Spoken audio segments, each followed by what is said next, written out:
Bienvenue sur notre chaîne TVC Bremen. Aujourd'hui, nous accueillons une personne très particulière, je dirais pas exceptionnelle, mais tout au moins très particulière.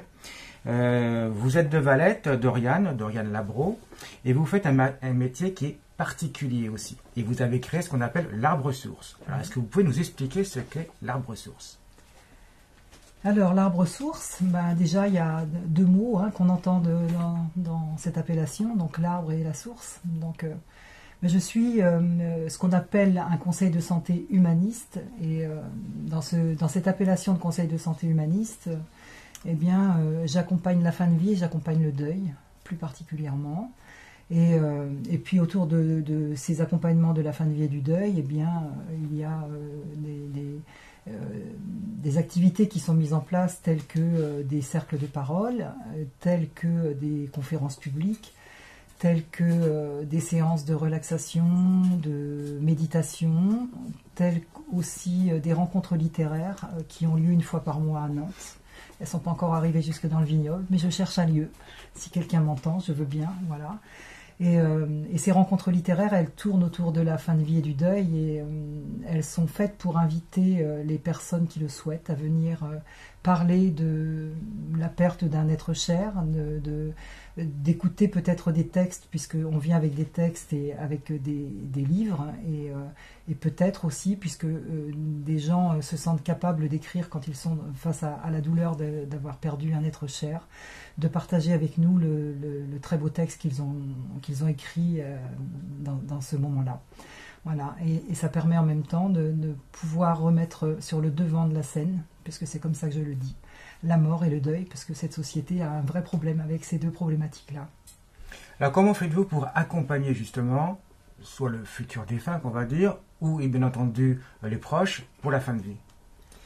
Alors, dans l'accompagnement de la fin de vie, en règle générale, ce sont les familles qui me sollicitent. C'est très peu la personne qui est concernée. Simplement, je ne peux pas accompagner la personne si elle n'est pas au courant de ce que je fais. Voilà. Et je l'accompagne avec son accord. Je ne peux pas l'accompagner sans son accord. Donc, une fois que j'ai rencontré la famille, que j'ai entendu leurs demandes et que je rencontre la personne en fin de vie, voilà, c'est toujours avec beaucoup d'empathie et c'est toujours avec une écoute très active pour entendre derrière les mots ce qui se passe. À partir de là, on définit ensemble de l'accompagnement qui va leur convenir. Et on peut aussi, j'insiste tout le temps pour qu'il y ait une grande liberté par rapport à cela. C'est-à-dire que si la personne en fin de vie souhaite me rencontrer une fois et puis que la deuxième fois elle dit non, j'ai plus envie du tout, je repars sur la pointe des pieds. Bien sûr, voilà. Il faut que ce soit volontaire et oui. Une demande. Quoi. Et puis surtout dans le respect de l'autre. Voilà, c'est surtout ça, dans le respect de l'autre. Et puis il m'arrive d'avoir des personnes en fin de vie qui me demandent de venir les accompagner. Il n'y en a pas beaucoup, mais ça m'arrive. Tous ces temps-ci, quand même, j'ai quand même des personnes bien présentes par rapport à ce qui leur arrive et qui me demandent de les accompagner. Donc là, on fait l'inverse, c'est-à-dire que je les rencontre eux en premier, et puis je rencontre aussi les membres de leur famille, et puis on voit comment on peut fonctionner par rapport à l'évolution de la maladie, parce que là c'est souvent dans la maladie, et puis voilà, après on met des choses en place, et ce que je veux dire aussi, c'est qu'il m'est arrivé une fois d'arrêter un accompagnement, parce que ce qu'on me demandait n'était pas dans le respect qui était le mien par rapport aux choses qui étaient demandées. Voilà, j'ai pas envie d'étaler plus loin, mais en tous les cas, c'était pour moi, je pouvais pas le faire, je ne me respectais pas, et il me semblait que je ne respectais pas les autres non plus. Voilà. Alors, mais concrètement, comment faites-vous vous discutez avec la personne, comment faites-vous? Avec la personne qui est en fin de vie? Oui, par exemple, ou les proches.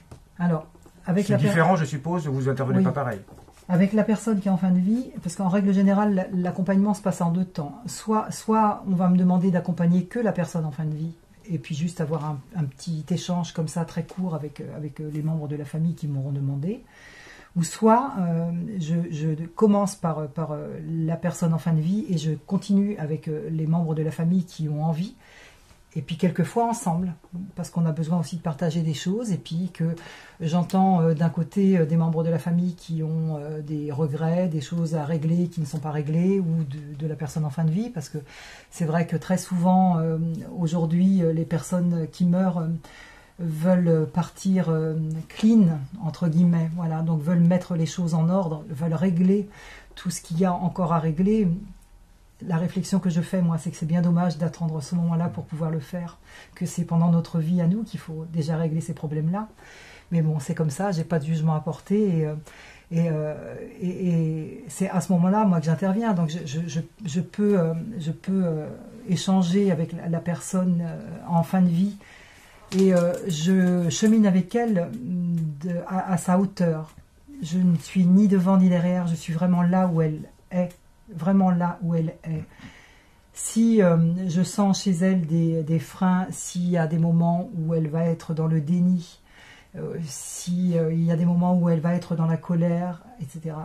Cette colère, je vais essayer de la ponctuer tout en la faisant s'exprimer. Si elle est dans le déni, je n'irai pas la contrer contre ce déni. Il faut laisser vivre la personne ce qu'elle a à vivre. Voilà, c'est ça l'accompagnement, c'est vraiment être sur sa longueur d'onde à elle. Ce que je souhaite à moi dans cet accompagnement-là, c'est de lui apporter la paix. Et d'apporter la paix à ceux que j'accompagne à côté, les proches. Voilà.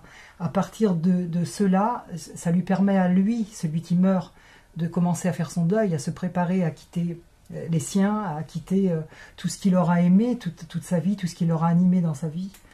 Et de se préparer à son voyage, son dernier voyage terrestre, hein, pour continuer sa vie ailleurs. Et puis la famille, ça permet aussi à la famille ou aux proches de déjà commencer un travail du deuil sans qu'ils le sachent. Voilà.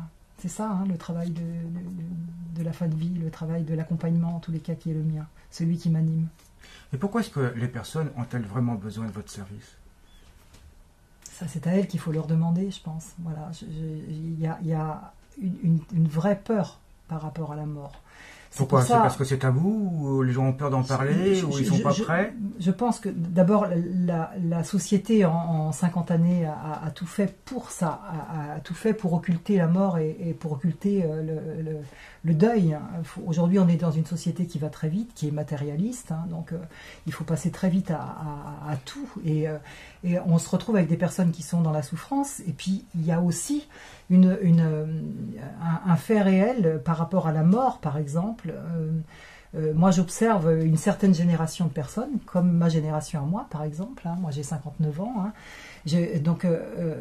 Cette génération va un peu à reculons quand il s'agit d'emmener, par exemple, des enfants pour une veillée funéraire ou pour aller accompagner quelqu'un qui va mourir. Parce que il y a des souvenirs qui ont été très bousculants dans leur vie, d'avoir été forcés d'aller voir un oncle, une tante, un de leurs parents proches, pour aller le veiller, pour aller l'embrasser, pour se trouver confrontés à quelque chose qui est insupportable pour eux, la froideur, la rigidité d'un corps, etc. Et moi, je dis qu'au contraire, il faut dédramatiser tout ça. Aujourd'hui, il faut revenir à ces vraies valeurs parce que ce sont de vraies valeurs. Ces vraies valeurs-là nous permettent de passer ces deuils-là. Voilà. Si on ne fait pas, parce que c'est un vrai travail le deuil, si on ne travaille pas toutes ces problématiques-là aujourd'hui, on va se retrouver confronté à une vraie détresse que j'expliquais tout à l'heure, à une vraie détresse de nos enfants qui vont se retrouver confrontés à la perte par exemple de leur époux, mais de leurs parents, peut-être d'un nouveau compagnon dans leur vie, peut-être 2 fois, 3 fois, parce qu'aujourd'hui on est dans une vie où il y a beaucoup de couples qui se recomposent et de familles recomposées. Et puis à un moment donné, puisque la femme vit plus longtemps que l'homme, que c'est encore indéniable, donc cette femme va se retrouver confrontée à une immense solitude, à une immense détresse. Et c'est vrai que si on ne revient pas sur l'importance de la mort et de regarder cette mort en face, puisque aujourd'hui cette détresse elle est aussi parce que quand on vient parler de la mort, eh bien, ça fait écho chez nous et ça nous ramène à nos propres peurs. Alors justement, pourquoi la mort est-elle une peur ? Est-ce qu'il ne faudrait pas l'inculquer dans l'éducation, que ce soit des parents ou autres, pour faire comprendre quand même que tout le monde le sait, la mort, ça passe à une continuité, quoi. C'est ça. C'est pas acquis pour tout le monde, ça. Voilà, c'est effectivement, il y a des personnes qui vont nous dire, d'abord qui me posent la question, est-ce que vous croyez en une vie après la mort? Moi je réponds très franchement, je n'accompagnerais pas la fin de vie si je ne croyais pas à une vie après la mort. Qu'est-ce qui vous fait justement croire qu'il y a la vie après la mort? Tout me fait croire à ça. Voilà. Par exemple? Tout me fait croire à ça. Je suis passeuse d'âme. Donc, oui, alors justement, en parlant de passeuse d'âme, j'ai quand même amené 2 euros, parce que je crois que vous avez besoin de 2 euros pour le passage, c'est ça, non? Pas forcément. Pas forcément, mais je vous le donne quand même volontiers. Moi, c'est mon cœur, hein. Mon cœur et mon âme à moi qui font que j'aide à passer les âmes, effectivement, de l'autre côté, voilà, pour leur continuité. Voilà. Alors justement, tout le monde connaît cette histoire de passeurs avec les euros qu'on met sur les yeux, etc. Enfin, euros ou autres, d'accord, on parle exactement d'ici. Oui. Qu'est-ce que vous en pensez un petit peu de cette histoire? De cette histoire des 2 euros ouais, des 2 euros, mais surtout effectivement de ce symbolique de passeur. Bon, je pense que ça fait partie de ces fameux rituels. Est-ce qu'on est obligé de payer quelque chose pour le passage? Ça, c'est une grande question à laquelle je ne répondrai pas forcément, parce que pour moi, mon rôle à moi de passeuse, c'est ce que je disais tout à l'heure, c'est d'apporter la paix à l'autre. Et c'est vrai qu'il y a des gens qui sont vraiment dans beaucoup de choses qu'elles traînent. Hein. Il y a des wagons entiers de choses qu'elles traînent, et puis peut-être des choses qu'elles n'ont pas réussi à régler avant leur fin de vie. Et du coup, il y a effectivement des rituels, hein, parce que moi j'appelle ça des rituels, et je travaille avec des rituels pour pouvoir aider ces gens à passer. Voilà. Alors justement, on va reparler après des rituels, mais vous n'avez pas tout à fait répondu à ma question. Pourquoi, de quelle façon, comment êtes-vous persuadé qu'il y a une vie après la mort? Je suis persuadée qu'il y a une vie après la mort parce que, d'abord, moi j'ai fait une expérience de mort imminente, hein, donc ça c'est quelque chose qui me fait dire aussi que voilà, je suis revenue de quelque part, hein, où j'ai franchi quelques étapes, et je suis revenue parce que c'était pas le moment pour moi et que j'ai certainement une mission à accomplir ici. Si mission il y a, et c'est vrai que en tous les cas, moi, d'être accompagnant de la fin de vie et du deuil, pour moi ça me convient parfaitement, ça fait partie de ma mission de vie. Voilà. Alors, en parlant de l'expérience de mort imminente, donc les avis sont un peu partagés. Bien que les scientifiques maintenant commencent effectivement, je ne dirais pas à prouver, mais ils sont presque certains qu'il y a une vie après la mort. Par contre, certains disent simplement c'est le cerveau qui n'a plus d'oxygène, etc., et qui un peu divague. Alors, votre avis? Mon avis est pas celui-là du tout, mais en tous les cas, aujourd'hui, quand même, la science avance à pas de géant et commence à accepter qu'effectivement, il y a autre chose de plus fort que ce cerveau qui fait que il y a effectivement des choses qui se passent. Moi, je me souviens d'une dame qui m'a expliqué être sur la table d'opération et qu'on la réanimait et qu'elle se voyait au-dessus. Elle était au-dessus et elle se voyait à être réanimée, et puis elle est partie voyager un petit peu, et puis elle est allée rencontrer plusieurs personnes qu'elle a aimées dans sa vie, et puis elle est revenue et elle a expliqué au chirurgien qui l'opérait ce qui lui était arrivé, et ce chirurgien a été très bousculé parce que il y avait des choses qu'elle lui a racontées qu'elle pouvait pas savoir, quoi. Donc du coup c'était très bousculant pour ce chirurgien aussi, et qui disait waouh, c'est et puis les médecins réanimateurs sont aussi au fait de ces expériences de mort imminente, et savent très bien le raconter, même si c'est sous couvert. Et vous avez vécu cette lévitation, cette décorporation? Alors, ça donne quoi? Ça donne quelque chose de très particulier, en tous les cas pour ma part. Et c'est vrai que quand je suis revenue, j'ai refermé les yeux pour demander si je pouvais repartir. Mais ça, c'est pas fait. Hein. Non, parce que nous avons encore besoin de vous. Notamment pour parler des rituels. Alors, on va revenir à ces rituels. Bon, a priori, donc, les rituels sont indispensables à notre société. Alors, je ne sais pas s'ils sont indispensables à notre société, mais en tous les cas, ils contribuent. Je dis bien, ils contribuent. Tout dépend dans quelle culture on a été élevé, tout dépend du noyau familial, tout dépend de quel dialogue on peut avoir dans nos familles, etc. Moi, je suis dans une famille où la mort et le deuil n'a jamais été tabou. Donc voilà, j'ai aucun problème par rapport ni à la fin de vie, ni au deuil. Donc ça, on en revient à l'éducation. On en revient à l'éducation, mais aussi parce que les rituels ont été, là aussi, un peu bannis de ce qui se passait au moment du deuil, au moment de la fin de vie. Regardez, on a occulté les veillées. Aujourd'hui, moi j'ai des personnes qui me demandent qu'est-ce qu'il faut faire pour organiser une veillée. à chaque fois ça me subjugue, quoi. Qu'est-ce qu'il faut faire pour organiser une veillée? Vous vous réunissez autour du défunt et puis vous avez le droit de vous raconter des souvenirs, vous avez le droit de passer de bons moments, vous avez le droit de pleurer aussi, parce qu'on a le droit aussi de pleurer celui qui part et qu'on a aimé.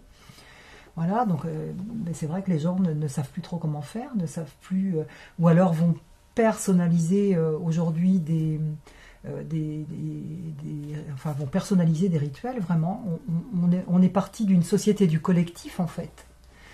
Cette société collective savait très bien comment gérer le deuil et comment justement gérer une fin de vie.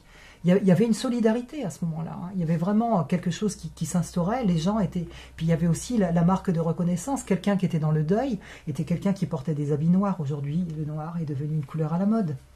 Donc on repérait ça aussi. Quand on va dans d'autres pays, ça peut être les colliers, ça peut être... Voilà, il y a vraiment quelque chose qui le fait repérer. Et puis il y avait la solidarité, le voisin qui venait, qui disait je vous ai préparé, on en avait trop pour nous, vous avez préparé un petit plat, voilà, vous allez partager. Et ça permettait de soutenir la personne qui avait perdu son être cher. Et puis on est passé de cette société du collectif à la société individuelle. Et chacun veut faire son petit truc à sa place, chacun veut faire son petit machin, et chacun veut faire le mieux qu'il veut pour celui qui vient de perdre. Alors, c'est bien, ça me dérange un petit peu parce que je reviens à ce que je disais tout à l'heure. C'est quand on est vivant qu'il faut faire ce qu'on a à faire, quoi. C'est pas quand la personne est morte, pour moi c'est presque trop tard. Je pense que c'est avant que si on a des choses à dire, il faut se dire les choses. Voilà, et je pense que c'est à ce moment-là, et puis qu'il faut aussi régler les choses, quoi. C'est pas les 2 derniers jours ou 3 derniers jours de la fin de vie d'une personne qu'il faut essayer de se rattraper aux branches parce que c'est presque trop tard, quoi. C'est ça, hein. Alors, quand on revient un petit peu à ces rituels, on doit dire, sans rituel, les gens ne peuvent pas faire leur deuil, ne peuvent pas faire, comme le symbolisme, etc. Vous avez parlé du noir, le noir, effectivement, suivant où nous sommes, hein, notamment ici, en France et en Europe. Moi, je parle d'ici. Ouais. Voilà, et symbole du deuil, de la mort, des ténèbres, et tout, etc. C'est-à-dire que sans ce symbolisme, en fait, la société, elle est perdue, quoi.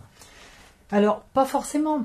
Parce que d'autres sont dire clean, mais notamment dans les religions, ils ont utilisé beaucoup le symbolisme, et ça n'a pas donné que du bon, je dirais, parce qu'il faut également le comprendre, ce symbolisme. Oui, c'est ça. Donc, pas forcément, je reviens au rituel, et pas forcément que ça empêche de faire le deuil, simplement, ça le freine quand même, ce deuil, parce que c'est vrai que tout à l'heure, quand je parlais de l'accompagnement d'une fin de vie, et que je parlais des proches et que je disais que sans le savoir, ils ont déjà amorcé leur travail du deuil.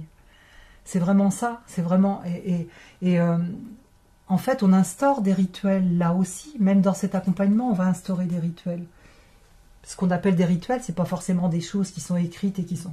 Mais vraiment, ce que j'expliquais tout à l'heure aussi, c'est que pendant les fêtes de fin d'année, sur le blog qui est le mien sur le site, j'ai des personnes qui m'ont remercié pour l'article qui était écrit sur justement, je m'adressais aux endeuillés et ce qu'ils avaient envie et ce qu'ils pouvaient faire justement pour être en présence avec leurs défunts encore pendant ces fêtes de fin d'année, et de leur apporter des petites aides. Alors c'est vrai que cet article il a des sources, hein, puisque je n'invente rien, moi, hein. Il y a beaucoup de choses dont je m'inspire qui viennent du Québec, parce que le Québec a compris tellement de choses, voilà, que effectivement ça permet aussi d'instaurer des rituels. Et je disais que moi, par exemple, pendant les fêtes de fin d'année, eh bien, pour que les miens soient présents, ceux que j'ai perdus, qui sont toujours dans ma vie malgré tout, eh bien, il y a le rituel d'allumer une petite bougie pour chaque être qu'on a aimé, et qui sont là par cette bougie qui brille et qui nous met de la vie de ceux qu'on a aimés, quoi. Et ils sont présents par cette flamme, cette chaleur de la flamme, quoi.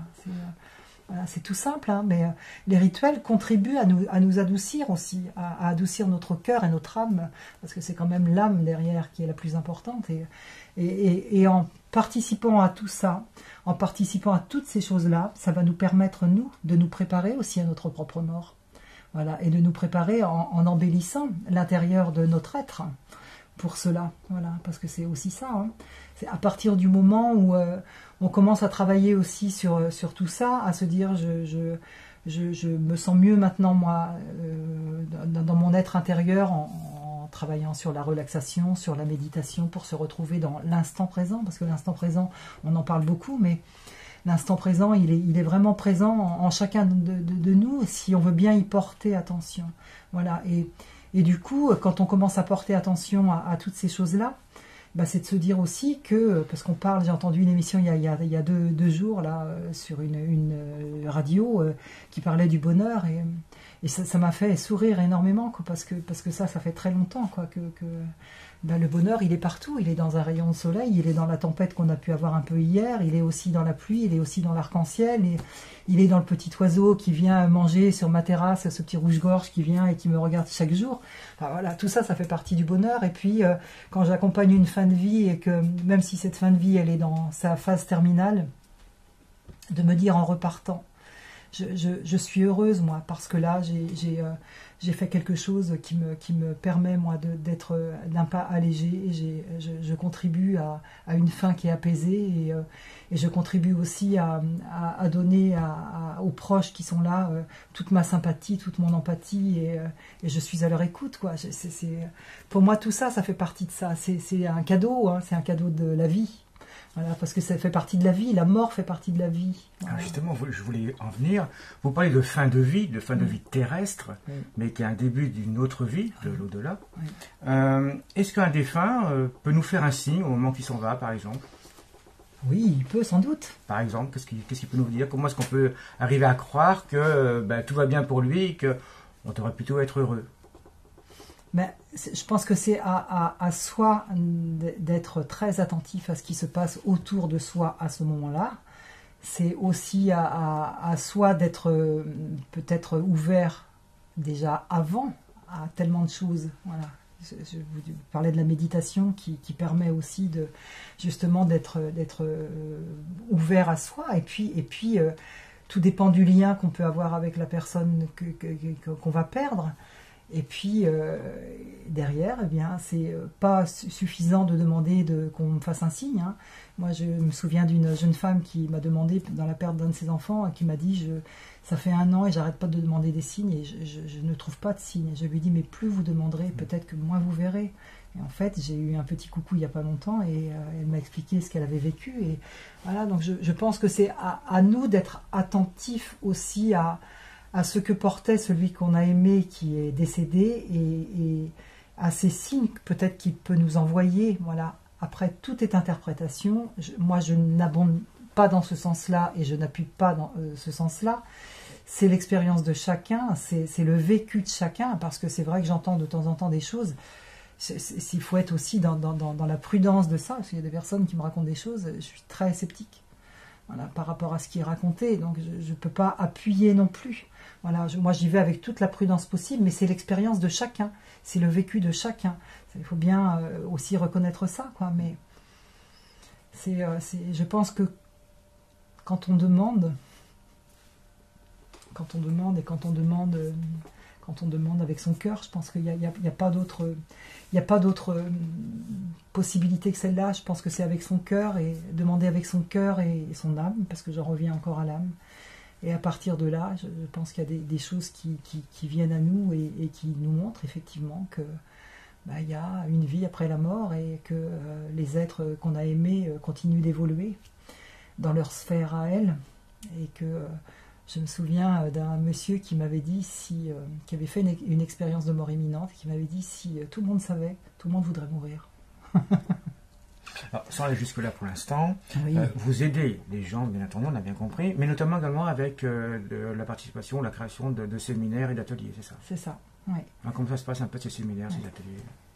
Alors, pour les séminaires de ressourcement, donc les séminaires de ressourcement, il y en a 3 principalement. Il y a des séminaires qui tournent autour du ressourcement à proprement parler. Ça ne veut pas dire qu'on est forcément dans le deuil ou qu'on l'a été il y a longtemps, mais on a besoin de se retrouver avec soi-même et on a besoin de venir s'isoler pendant 2 jours et demi, parce que les séminaires ont lieu sur 2 jours et demi, dans des lieux toujours sélectionnés avec soin et où on va travailler intensément pendant ces 2 jours et demi sur la relaxation, sur l'importance des respirations, sur la méditation, parce qu'on va méditer aussi. On va en tous les cas appréhender pour ceux qui ne connaissent pas trop, et puis pour ceux qui sont un peu plus avertis, ils s'y retrouvent forcément très très bien. Donc pendant ces 2 jours et demi, c'est ça, avec des temps de parole, avec des temps d'expression, expulser des choses qui sont lourdes à porter. Voilà, donc on va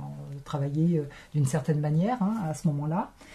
Et puis, il y a les séminaires qui sont des séminaires spécifiques deuil.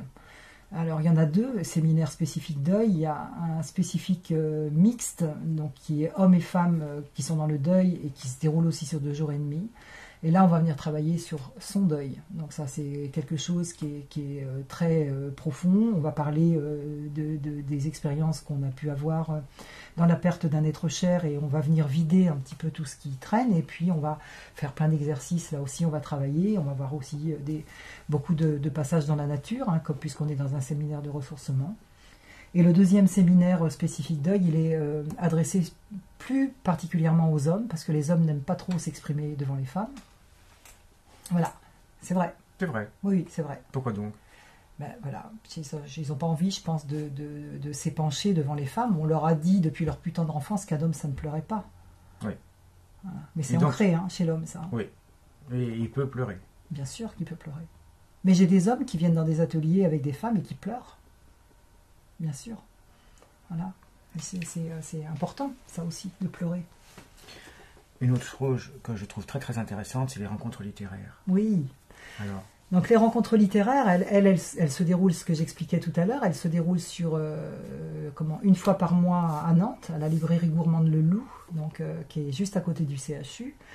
Et ces rencontres, elles ont pour but de faire venir des personnes qui vont venir parler de la fin de vie et qui vont venir parler du deuil. Avec, moi j'arrive avec plein de livres et avec des textes, puisque je travaille aussi le deuil et la fin de vie avec des textes, puisque il y a des textes qui permettent aussi d'apporter un bien-être aux personnes, et puis il y a des textes qui parlent aussi aux personnes, qui font écho-résonance chez elles. Et puis j'invite aussi les personnes qui ont envie d'aborder la fin de vie ou le deuil. Je leur demande si elles sont d'accord d'emmener, si elles en ont, des textes privilégiés qu'elles ont pu lire ou faire lire pendant les sépultures, ou si elles ont écrit des textes. Et du coup, c'est permettre de partager ces textes avec d'autres et en même temps permettre d'extérioriser ce qu'on a gardé à l'intérieur. Voilà, et ça nous fait vraiment de très beaux échanges, parce qu'on est dans un lieu d'abord qui est cocon, on est 10-12 personnes, pas plus, c'est vraiment, c'est sur inscription, parce que autrement on est vite rempli, et du coup ça permet vraiment d'aborder toutes ces problématiques et ces thématiques sans aucun tabou. Voilà. Il m'arrive de temps en temps d'avoir des personnes en fin de vie qui viennent, et qui viennent s'exprimer aussi par rapport à ça. Voilà. Donc oui, je trouve que ça, c'est quelque chose que j'aimerais, ce que je disais tout à l'heure, que j'aimerais mettre sur pied dans le vignoble. Voilà, mais il me faut un lieu pour ça. Voilà, et j'ai besoin de trouver un lieu qui soit assez cocon, sympa, pour pouvoir développer ça. Avec tous les gens qui nous écoutent, on va certainement vous trouver un lieu. Bon, écoutez, je vous remercie beaucoup. On peut vous trouver sur Internet, bien sûr. Oui. L'adresse. Oui.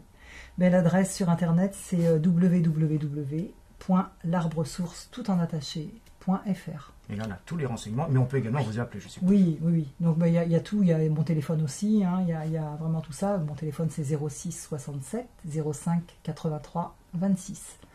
Voilà.